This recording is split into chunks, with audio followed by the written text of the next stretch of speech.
হেরাতে বুয়া আমরা তো একবেলা খাবার পাই না, মানুষের তো টেকা লয়, কিন্তু আমরা তো একবেলা খাবার পাই না। তুমি কি মনে করো এরা ভুয়া টাকা উঠে খেয়ে ফেলে? হ্যাঁ, আমরা তো একবেলা খাবার পাই না, আমরা মানুষের তো চা খাই। এরা বলে যারা অসহায় দেয় তোমাদেরকে তো দিচ্ছে না। আমরা সব জায়গায় ঘুরি কিন্তু একবেলা খাবার পাই না। কমলাপুর, এয়ারপোর্ট সব জায়গায় ঘুরি কিন্তু খাবার পাই না। আপনি কোথা থেকে আসছেন আর আপনার কাজকর্ম? জি, আমি খিলগাঁও বাসাবো থেকে এসেছি। এখানে হচ্ছে আমরা একটা অসহায় মানুষ, দুস্থ অসহায় মানুষ অ্যাকচুয়ালি, যারা রাস্তায় থেকে খেতে পায় না, তাদের জন্য আমরা হচ্ছে কিছু সংখ্যক মানুষের কাছে হেল্প নিচ্ছি। যে এই কারণে যে আমরা কিছুটা ডোনেট করব, তাদের কাছে সহযোগিতা নিয়ে একত্রিত করে আমরা তাদের জন্য ভালো কোনো খাবার মানে রেডি করে দেন তাদের মাঝে বিতরণ করব সেই উদ্যোগে। আপনি কি স্টুডেন্ট না চাকরি করেন? আমি স্টুডেন্ট, অফ আছে আমার, আমি স্টুডেন্ট আর কি। এই সংস্থার মানে তথ্য পেয়েছেন কিভাবে? এই সংস্থার তথ্য পেয়েছি যে আমার এক বড় ভাইয়া আছে, তার সাথে আমরা একই এলাকায় থাকি। সে হচ্ছে এই সংস্থার সাথে জড়িত ছিল, তো তার সাথে একদিন হুট করে যাওয়া হয়েছে, দেখছি আমি তাদের কার্যক্রমগুলো আমার খুব ভালো লাগে, যে তারা অসহায় মানুষদেরকে হচ্ছে সহযোগিতা করছে। সেই জন্য আমি হচ্ছে তাদের সাথে ফ্রি টাইম সময় পাইলে আমি একটু সময় দিই।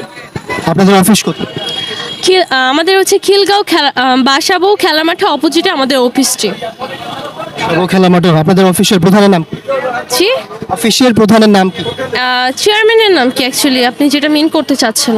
মনিকা চৌধুরী। মনিকা চৌধুরী কি করে? উনি স্টাডি করে, প্লাস হচ্ছে এখানে উনি বসে, যে সবার দায়িত্ব থাকে যে কেউ না কেউ তো কোয়েশ্চেন করতে পারে যে আপনারা কার মাধ্যমে এই কাজ করছেন, সেই ক্ষেত্রে সে এটি মানে পরিচালনা করে থাকে। আপনার এটা কি সরকারি অনুমোদিত? না, আমরা এখনও সরকারি অনুমোদিত হয়নি, তবে আমরা চাচ্ছি যে আমরা আরও কিছু ভালো কার্যক্রম করে তারপর আমরা এটার জন্য হচ্ছে আবেদন জানাবো, যাতে তারা হচ্ছে আমাদের কার্যক্রম দেখে হচ্ছে খুশি হয়, দেন আমাদের একটু সহযোগিতা করে, যাতে আমরা রাস্তায় বের হলে বা কখনো যাতে হচ্ছে তারা আমাদের বড় বড় ডোনার দিলে যাতে আমাদের রাস্তায় এভাবে বের হতে না হয়।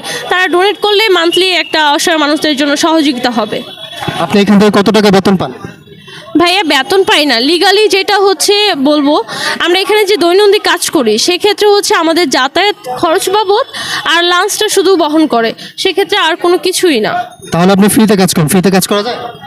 ফ্রিতে কাজ, এটা ভাইয়া কাজ বলতে কি, এটা আমার নিজের ভালো লাগা থেকে আমি হচ্ছে তাদের জন্য সময় দিচ্ছি, আদারওয়াইজ অন্য কিছু না। আমরা শুনতে পাচ্ছি এরকম অনেক সংস্থা আছে যারা মূলত টাকা উঠায়, টাকা মেরে দেয়, এবং এটা হচ্ছে একটা বিশেষ গোষ্ঠী। এটা কি আপনি মনে করেন? হ্যাঁ, আছে, এরকম আছে। হাতের 5টা আঙ্গুল যেমন সমান না, তেমন সব মানুষের চিন্তা ভাবনাও কিন্তু সমান না।